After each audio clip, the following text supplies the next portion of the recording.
Origine mythologique de Pluton.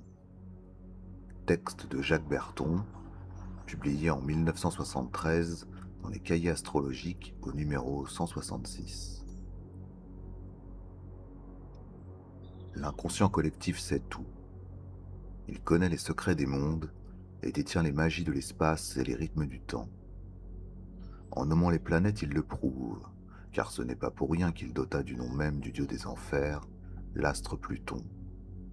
Le hasard ne saurait si bonnement intervenir en de telles circonstances. Qui est Pluton? Il est, au royaume d'enfer, le justicier suprême.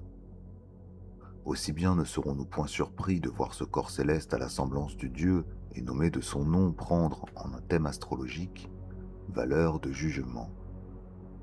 En effet, là où est Pluton dans le ciel, là est assis le juge qui nous regarde. L'endroit où est Pluton en secteur et en signe, c'est l'endroit du procès, le lieu de la sentence. Encore verrons-nous plus loin de quelle sentence il s'agit. Or, ce juge absolu est un dieu sans pitié. Investi du pouvoir mortel, il est inexorable, c'est son rôle. Mais il n'est cependant, il n'est et ne peut être ni méchant, ni bon. Il est juste. Pluton est juste car chaque être qui meurt n'affronte en fait que son enfer, celui qu'il suscita aux tournures de sa vie. Le châtiment est une sérénité. On dit communément que Pluton c'est l'enfer, mais on oublie qu'il y a aussi un paradis de Pluton, le paradis de l'accomplissement. Un auteur, Barbey d'Aurevilly, plutonien s'il en fut, écrivit « L'enfer, c'est le paradis en creux. » Il s'y connaissait. Avec Pluton, tout est magie. Les destins se renversent, les mondes se retournent. La sentence propose un ultime équilibre. Le paradis du diable devient l'enfer de Dieu. Le paradis de Dieu, l'enfer du diable. Le paradis de Pluton, c'est un paradis interne. Le paradis de la conscience. Car Pluton ne déclare pas coupable. C'est l'homme qui déclare coupable. Pluton, lui, déclare ce qui est. Il est le réel. Il ne déclare coupable que s'il est lié à Saturne. Qu'on songe à cela. Qu'on pèse bien ce sens revêtu par le mauvais aspect de Saturne à Pluton et ce complexe de culpabilité qu'il engendre. Là est une des clés de l'astrologie, une des clés de l'au-delà. Avec Pluton, tout vivant et tout mort est en face d'un choix. D'un côté le Tartare, de l'autre les Champs-Élysées. Je serais porté à croire pour ma part que dans le graphisme même de la planète, ce choix est inclus. Regardons le dessin. Ne dirait-on pas, devant un tel carrefour, que de sa branche de gauche, Pluton dirige les ombres vers le haut paradis, tandis que de sa branche de droite, il les mène au supplice à travers les longs, longs labyrinthes du remords. Et c'est ainsi que le symbole même de Pluton montre clairement que tout homme a deux voies. Pluton, dieu des enfers, tient ce symbole dans sa main. C'est une clé. Elle est la clé qui ouvre deux serrures, comme en certains contes arabes où ce dilemme est présenté. On y voit le héros qui arrive en une vaste salle, au fond de laquelle sont deux portes. L'une qui donne accès sur la fosse aux serpents, sur le noir, sur le lait, sur l'abîme et la mort. L'autre, sur un jardin serti de fleurs vivantes, mais l'homme ne sait laquelle ouvrir. Avec Pluton, tout homme est là, à balancer entre le néant et l'étoile. D'un côté, c'est la porte qui donne sur l'absurde, et de l'autre, la porte qui ouvre sur l'éternité, mais l'homme, aveuglé par Pluton, ne sait laquelle ouvrir, la porte des tourments ou celle du bonheur. Car avec Pluton, pas de milieu. C'est le voyage vers l'inconnu. À bâbord, la pourriture, à tribord, le ciel étoilé qui frémit. Il mène tout droit vers l'infini, il ouvre aux galaxies. Saturne est le père de Pluton. C'est lui, Saturne Chronos, autrement dit le temps, qui engendra les trois grands dieux qui allaient régner sur les choses créées, Poséidon, Neptune, Zeus, Jupiter, Hadès, Pluton. Or, au partage de l'espace, Hadès Pluton se vit dévolu les profondeurs du Tartare. C'est de là désormais, nous dit le mythe, qu'il étendra son pouvoir sur le peuple des ombres. Ainsi donc, arrivé à cette articulation de l'histoire, nous voyons apparaître un nouvel aspect de la planète Pluton.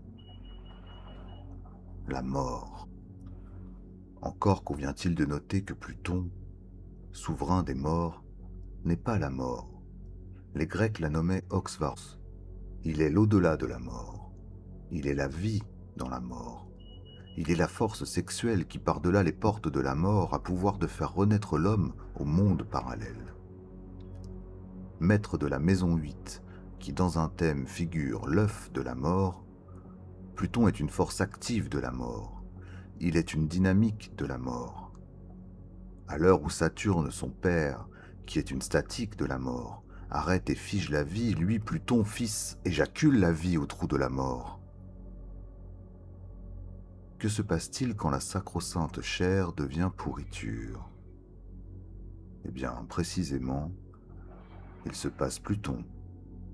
Il se passe la vie. La graine est enfouie dans la terre et le mort est jugé.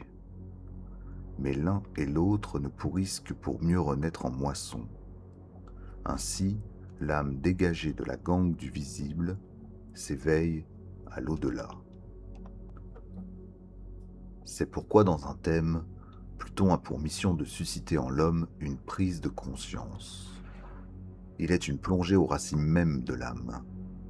Le processus en est simple à comprendre. En effet, là où est Pluton, il y a blocage, arrêt, rupture. C'est du reste parce que Pluton a valeur de refoulement qu'il prend valeur d'angoisse.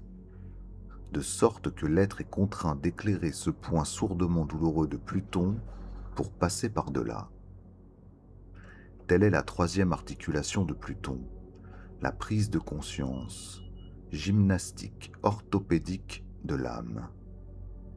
Il faut demander ce secret aux artistes, aux poètes, aux mystiques, à ceux qui, parvenus à vaincre, par la force de leur sublimation, ce vertige de mort de Pluton ont, par dépassement de la force destructive, retrouvé la force constructive.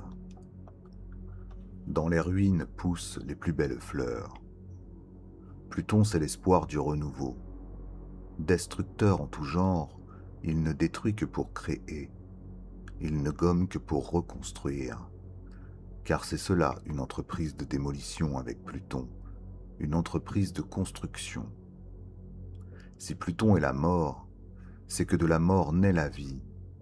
S'il est la haine, c'est que la haine est un des visages de l'amour. Il est la cruauté parce que la cruauté ce n'est au fond qu'un acte de l'amour. Pour Pluton, c'est cela, le sadisme, de la douceur. Pluton a l'art de toutes les transmutations. Et c'est cela, sa quatrième articulation. Il est l'antimatière. Il est la force captive dans le noyau atomique qui est principe de mort des espèces et principe de vie des soleils. Et à la place exacte où il est dans un thème, le sol se dérobe sous les pieds, la terre tremble, sa face s'altère et les prairies se font volcans, c'est la danse sur le cratère, c'est la saison en enfer. À qui s'appuie sur Pluton, tout vient un jour à manquer, et les assises les plus dures se font mouvantes comme l'eau. Tout n'est plus qu'illusion, le feu devient liquide et l'eau devient brasier, elle se met à couler, c'est la lave, ce feu qui coule, cette eau qui flambe. Pluton a l'art de tous les changements. Il vous transforme une nuit de noces en nuit de meurtre, et la fleur blanche de l'oranger en fleur rouge de sang éclaté. Et puis, il se dérobe, il disparaît, et l'homme reste avec son crime. Les liaisons de Pluton et de Mars parfois racontent de telles histoires. Terrible, merveilleux. Avec Pluton, c'est le festival du mystère, de l'étrange, de l'invisible. Et c'est là sa dernière articulation, La figuration même de Pluton le dit, en effet, l'attribut principal de ce dieu est le casque qui rend invisible. Avouons qu'un tel symbole dénote distinctement le travail souterrain et obscur de Pluton. Ce casque-là est plus qu'un ornement, c'est un vouloir. Car Pluton est la conscience de l'invisible et l'envers du monde apparent. Pluton est une divinité terrible qui détourne la tête, qui dit non et dit non. Dans son plutonien poème du Corbeau, Edgar Allan Poe écrivit « Dis-moi quel est ton nom seigneurial au rivage de la nuit plutonienne. » Le Corbeau dit « Jamais plus. » Pluton, c'est cette tête si belle et qui dit non et qui dit « Jamais plus. »